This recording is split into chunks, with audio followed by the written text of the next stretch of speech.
महंगाई की मार ना सिर्फ अब आम पब्लिक पर असर दिखा रही है बल्कि मरीजों पर भी अब इसका सीधा असर देखने को मिल रहा है। जी हाँ, धनबाद के सबसे बड़े सरकारी अस्पताल एसएनएमएमसीएच में भी अब मरीजों के खाने में कटौती की बात सामने आ रही है। आपको बता दें कि प्रत्येक मरीज पर प्रतिदिन 100 रुपये दिए जाते हैं, लेकिन 100 रुपये में 4 टाइम का खाना ऐसे मरीजों को देने में अस्पताल प्रबंधन को काफ़ी परेशानी हो रही है, जिसके बाद से अस्पताल की ओर से इसके बारे में राज्य सरकार को अवगत कराया गया था। हालांकि राज्य सरकार ने इस पूरे मामले पर फिलहाल कोई एक्शन नहीं लिया है। अस्पताल की ओर से ये बताया गया कि इतने कम राशि में 4 टाइम का भोजन एक मरीज को देना उनके लिए काफ़ी मुश्किल हो रहा है, लेकिन जिस प्रकार से राज्य सरकार की ओर से अभी तक इस मामले पर कोई संज्ञान नहीं लिया गया, जिसके बाद से अब अस्पताल प्रबंधन की ओर से जो भी मरीज है उनके खाने में कटौती की गई है। आइए हम सीधा अधीक्षक से बातचीत करते और जानने का प्रयास करते कि आखिर क्या वजह है कि इस प्रकार से मरीजों के स्वास्थ्य के साथ यहाँ पर सीधे तौर पर खिलवाड़ किया जा रहा है। जैसे महंगाई हो गई, पहले 6 रुपये में अंडा आता था खुदरा बाज़ार में, अब 8 रुपया हो गया है। जो थोक मूल्य सूचकांक भी बढ़ा है। उसी तरह चावल की कीमत बढ़ गई है। जो चावल 35 रुपये किलो मिलता था आज 55 रुपये 60 रुपये किलो मिल रहा है।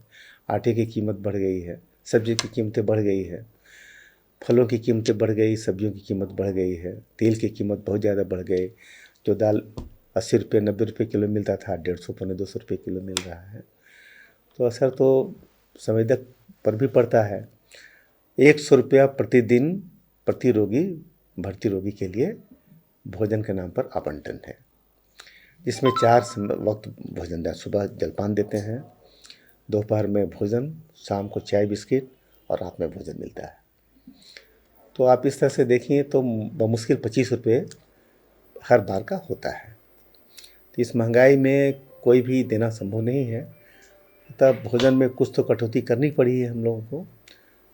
और सरकार को हमने अपनी अधियाचना सरकार के यहाँ हम लोग समर्पित कर दिया है कि महंगाई को देखते हुए प्रतिरोगी जो आवंटित दर है उसमें पुनरीक्षण करके उसमें आवंटन की राशि बढ़ाने की कृपा करे सरकार।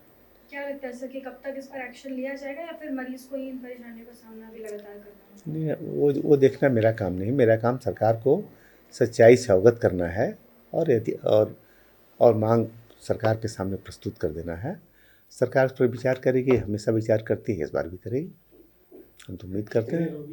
वहीं हमने जब सुपरिटेंडेंट से इस मामले पर बातचीत की तो उन्होंने बताया कि प्रत्येक मरीज पर प्रतिदिन 100 रुपये ही निर्गत किए जाते हैं सरकार की ओर से, जो कि इस महंगाई में अब काफ़ी मुश्किल हो रहा है। इन लोगों ने बताया जिसकी वजह से अब इन केवल 100 रुपये में सुबह का नाश्ता, दोपहर का खाना, शाम की चाय और रात का खाना, इन तमाम चीज़ों को मैनेज करना अब अस्पताल के लिए काफ़ी मुश्किल हो रहा है। जिससे लेकर जो नया डाइट चार्ट प्लान तैयार किया गया, इसमें पहले जिन मरीजों को सुबह ब्रेकफास्ट में 2 अंडे मिलते थे, अब केवल 1 अंडे मिलेंगे। दूध में भी कटौती की गई है। जिन मरीजों को फल दिए जाते थे उनमें भी कटौती की गई है। चावल और रोटी में भी, इन तमाम चीज़ों में 50-50 ग्राम करके कटौती की गई है। तो इन चीज़ों में यहाँ पर कटौती की गई है। केवल और केवल महंगाई को देखते हुए अस्पताल प्रबंधन को ये फैसला लेना पड़ा। राज्य सरकार को इसके बारे में अवगत कराया गया है, लेकिन फिलहाल इस पर कोई ठोस पहल नहीं की गई है, जिसका खामियाजा अस्पताल में भर्ती उन तमाम मरीजों को ही चुकाना पड़ा है। अब देखते हैं कि इस पूरे मामले पर सरकार की ओर से क्या कुछ एक्शन लिया जाता है, क्योंकि मात्र 100 रुपये में एक मरीज को दिन भर खाना देना कहीं ना कहीं एक वाकई में चुनौतीपूर्ण कार्य है और ऐसे में इसका सीधा असर उन मरीजों पर ही देखने को मिल रहा है। अब देखते हैं कि क्या कुछ एक्शन इस पर लिया जाता है, लेकिन फिलहाल स्थिति अभी जस की तस है। अपने सहयोगी संतोष के साथ Shambhavi Singh, the news post, Dhanbad.